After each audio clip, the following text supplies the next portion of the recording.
Addiction rates to various different drugs are growing every day, and when we think about drug addictions, we commonly associate this idea with heroin, cigarettes, and alcohol. But there is a drug which is even more prevalent in our world and growing in its number of users. Caffeine is a legal stimulant, which is used in almost every nation around the world. It is commonly found in drinks including soda, enhanced water, tea, and the most popular being coffee.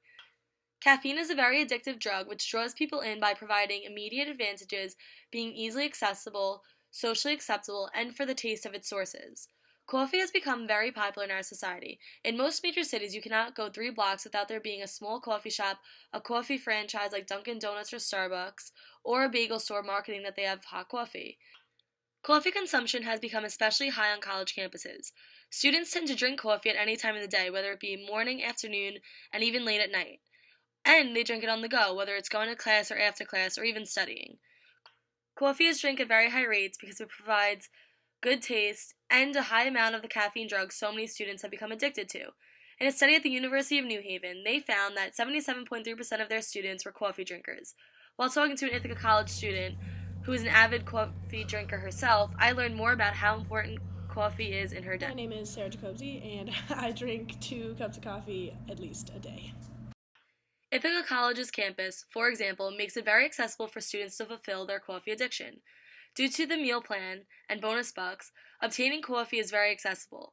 For example, there are coffee carts in our academic buildings, there are 2 in Campus Center, and even in our library. Even with all these sources, there are still long lines and large crowds in our pub of students who are waiting to get their coffee.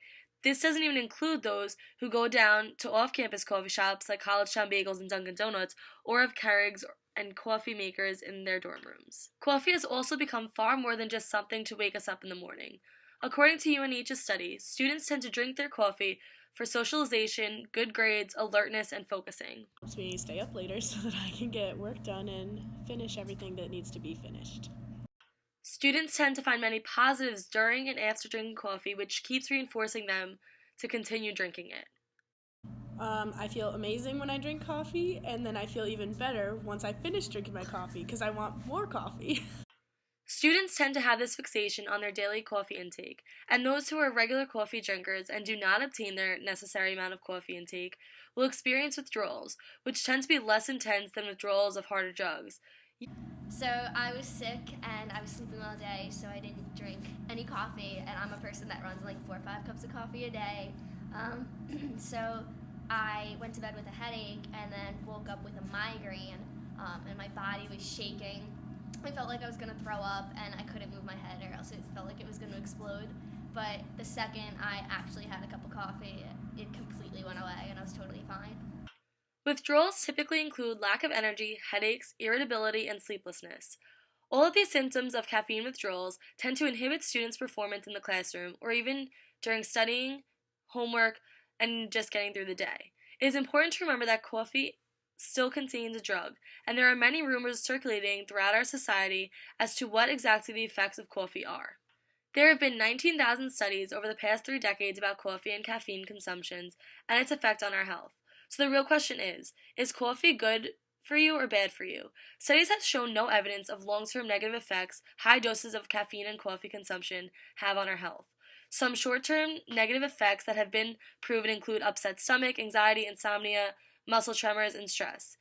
In the past, people have associated high coffee intakes with increased risk of cancer, diabetes, and other diseases. Studies have shown that these past associations are actually myths, but these rumors still did not stop consumers from getting their daily coffee fix.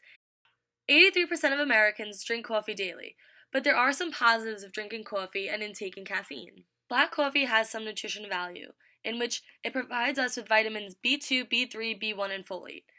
In Harvard's study, they found that coffee consumption actually does have health benefits, including providing our body with antioxidants, which lowers the risk of insulin insensitivity and diabetes, as well as the risk of developing colon cancer.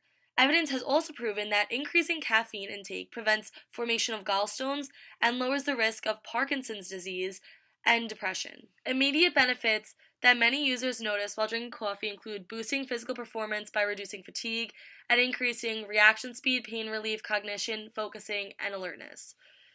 So, coffee and caffeine really isn't all that bad after all. On college campuses, however, a major problem for students is commonly mixing alcoholic beverages with these high caffeinated beverages, including soda, energy drinks, coffee, and tea. By mixing the two together, college students have increased their risk of physical harm, sexual harm, injury, and the need for medical care. This is because caffeine is a stimulant while alcohol is a depressant. This prohibits students from noticing the lack of coordination, dizziness, headache, and fatigue that being intoxicated shows. Overall, coffee and caffeine can provide essential benefits for people, especially students.